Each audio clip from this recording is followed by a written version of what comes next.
सुप्रभात बच्चों, मैं आपको आपकी पाठ्य पुस्तक कनक हिंदी व्याकरण के पाठ 9 लिंग का शेष भाग पढ़ाने जा रही हूँ। पिछले वीडियो में आपको बता दिया था मैंने कि लिंग कितने प्रकार के होते हैं। अब हम पुल्लिंग और स्त्रीलिंग की पहचान कैसे करते हैं, आइए पढ़ते हैं। प्राणीवाचक जिनमें जीवन है शब्दों में स्त्रीलिंग और पुल्लिंग को पहचानना बहुत सरल होता है। ठीक है, अगर कोई प्राणीवाचक है, कोई भी जीवित व्यक्ति है या तो उसको हम पहचान सकते हैं कि ये पुल्लिंग है या स्त्रीलिंग है। जो शब्द नर को बताते हैं वे पुल्लिंग है और वे शब्द जो नारी को बताते हैं, नारी यानी स्त्री को बताते हैं, वे स्त्रीलिंग है। पुल्लिंग शब्दों के स्त्री रूप बनाने के कुछ नियम हैं।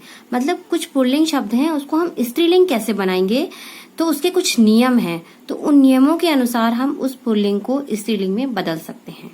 ठीक है, तो जैसे कि प्राणीवाचक है, कोई भी जीवित व्यक्ति है या जीवित पशु पक्षी है, तो उसको हम बता सकते हैं कि ये पुल्लिंग है या स्त्रीलिंग है। ठीक है, लेकिन जो नपुंसक, जो जिन चीजों में जीवन नहीं है उनको पहचानना थोड़ा मुश्किल होता है।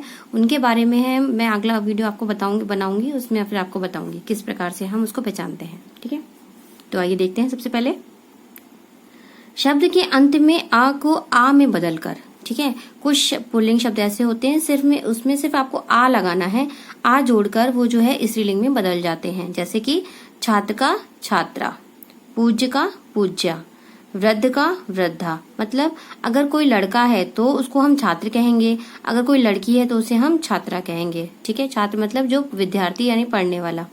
कोई पूज्य है, कोई पुरुष है तो उसको हम पूज्य कहेंगे और स्त्री है तो उसे पूज्या कहेंगे। अगर वृद्ध है, कोई बूढ़ा व्यक्ति है, तो अगर वो नर है तो उसे हम वृद्ध कहेंगे और अगर कोई स्त्री है तो उसे हम वृद्धा कहते हैं। ठीक है, तो इसमें हमने क्या जोड़ दिया, सिर्फ आ जोड़ दिया। आगे देखिए, महोदय। ठीक है, अगर कोई पुरुष है तो उसको हम महोदय कहते हैं और अगर कोई स्त्री है तो उसको हम महोदया कहते हैं। तो इसमें हमने महोदय में आ जोड़ दिया तो ये क्या बन गया, महोदया। इसी प्रकार मूर्ख का मूर्खा, आचार्य का आचार्या। इन सारे शब्दों के अलावा भी और सारे शब्द हैं जिसमें हम आ जोड़कर वो हम बना देते हैं, तो उसे हम पुल्लिंग को हम स्त्रीलिंग में बदल देते हैं। ठीक है, अब देखिए दूसरा, शब्द के अंत में आ के स्थान पर ई लगाकर। ठीक है, जैसे का पुत्र का पुत्री, पुत्री में बड़ी ई लग गया। ठीक है, पुल्लिंग है पुत्र। अगर कोई लड़का है तो उसे हम बेटा, पुत्र का मतलब बेटा। ठीक है, और स्त्री लड़की है तो उसे हम पुत्री यानी कि ई लगा दिया हमने उसके अंत में। इसके बाद देव का देवी, इसमें भी ई लगा दिया। दास का दासी, फिर लड़का का लड़की, बकरा का बकरी, बच्चा का बच्ची। ठीक है, इसी प्रकार और भी बहुत सारे शब्द हैं जिसमें हम आ के स्थान पर ई लगा देते हैं। ये तो कुछ उदाहरण हैं। फिर वही उदाहरण आप जब भी आप कोई पाठ पढ़ें तो उसमें जरूर ध्यान रखिए, जो जो चीज आप पढ़ते जा रहे हैं ना उनमें आप ढूंढने की कोशिश कीजिए कि जो मैंने पढ़ा था वो इससे मेल खा रहा है या नहीं खा रहा है, या ये कौन सा है, ये संज्ञा है, सर्वनाम है, संज्ञा का कौन सा भेद है। अगर आपने सर्वनाम पढ़ लिया तो सर्वनाम कौन सा है, ये अब लिंग पढ़ रहे हैं तो इसमें लिंग आप पहचानिए कि इसमें इसके अंत में हमने कौन सी मात्रा लगा दी है, किस स्थान पर कैसे बदला है, कैसे बदलाव आया है। तो ये सब आपके जानने की आपके अंदर इच्छा होनी चाहिए, तभी आप हिंदी भाषा को बहुत अच्छे से समझ सकते हैं। ठीक है, आगे देखिए, शब्द के अंत में आ को इया बनाकर, जैसे गुड्डा का गुड़िया, बूढ़ा का बुढ़िया, इया बना दिया। इया हमने इसको में जोड़ दिया, गुड्डा गुड़िया, इया जुड़ गया। बूढ़ा में बुढ़िया जुड़ गया, बेटा में बिटिया जुड़ गया, चूहा में चूहिया, चिड़ा में चिड़िया, बछड़ा में बछिया। ठीक है, इसके बाद 4 नंबर पे आता है हमारा, चौथे नंबर पर कुछ पुल्लिंग शब्दों के अंत में इन प्रत्यय जोड़कर। मतलब हमने इसमें क्या लगा दिया, इन लगा दिया और इनको हमने प्रत्यय जोड़ा। ये जो प्रत्यय नहीं, सॉरी, इन रात में अंत में जो है इसमें इन जोड़ देते हैं। इनमें क्या देखो, धोबी का धोबिन, ठीक है, माली का मालिन, ग्वाला का ग्वालिन, इन आ रहा है ना लास्ट में। बाग का बागिन, नाग का नागिन, दर्जी का दर्जिन। ठीक है, तो इस प्रकार से इसमें हमने इन जोड़ा, तो इन जोड़ने के साथ साथ बहुत सारे जो पुल्लिंग है उसको हमने इन जोड़कर हम स्त्रीलिंग में बदलते हैं। वो आप ढूंढिएगा, वो आप कोशिश करिएगा कि किसको हम किस प्रकार से बदलेंगे। ठीक है,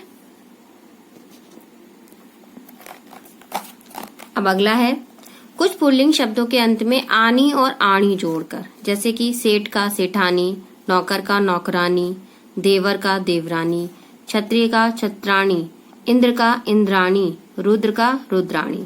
इसमें हमने आनी जोड़ा, इसमें हमने आणी जोड़ा। ठीक है, फिर देखो, फिर 6 नंबर पे देखो, छठे नंबर पर कुछ पुल्लिंग शब्दों के अंत में आइन जोड़कर। अब आइन जोड़कर जैसे पंडित का पंडिताइन, ठाकुर का ठकुराइन, हलवाई का हलवाइन। मतलब आपको क्या समझ में आ रहा है कि हर एक पुल्लिंग, जितने भी पुल्लिंग शब्द हैं, उसके स्त्रीलिंग को बनाने के लिए हमें उनमें उसके अंत में कुछ ना कुछ जोड़ना पड़ता है, तभी वो स्त्रीलिंग बनते हैं। तो हम हर एक शब्द के साथ ये नहीं कर सकते कि हर एक शब्द के साथ हमने आ जोड़ दिया तो उसको बन जाएगा, नहीं। हर एक शब्द के अंत में हमें अलग अलग चीजों का, अलग अलग शब्दों का या अलग अलग वर्णों का हमें उसको जोड़ना पड़ता है, तभी वो उसका पुल्लिंग का स्त्रीलिंग बन पाता है। ठीक है, अब जैसे का लाला का ललयाइन, बाबू का बबुआइन, गुरु का गुरुआइन। ठीक है, तो ये पुल्लिंग शब्द हैं और इसको हमने स्त्रीलिंग में बदल दिया। अब कुछ पुल्लिंग शब्द में अक और इका में बदलकर। ठीक है, जैसे पुल्लिंग का बालक का बालिका, इका आ गया। सेवक का सेविका, इका आ गया, इका जोड़ा। पाठक का पाठिका, शिक्षक का शिक्षिका, गायक का गायिका, अध्यापक का अध्यापिका। ठीक है, अब कुछ पुल्लिंग शब्दों के अंत में नी लगाकर। अब नी लगाकर जैसे मोर का मोरनी, ऊंट का ऊंटनी, भील का भीलनी। ठीक है, शेर का शेरनी, जाट का जाटनी, मास्टर का मास्टरनी, हाथी का हाथिनी। ठीक है, हमने नी जोड़ दिया तो उसमें जो है वो क्या बन गया, ये हमारा पुल्लिंग से स्त्रीलिंग बन गया।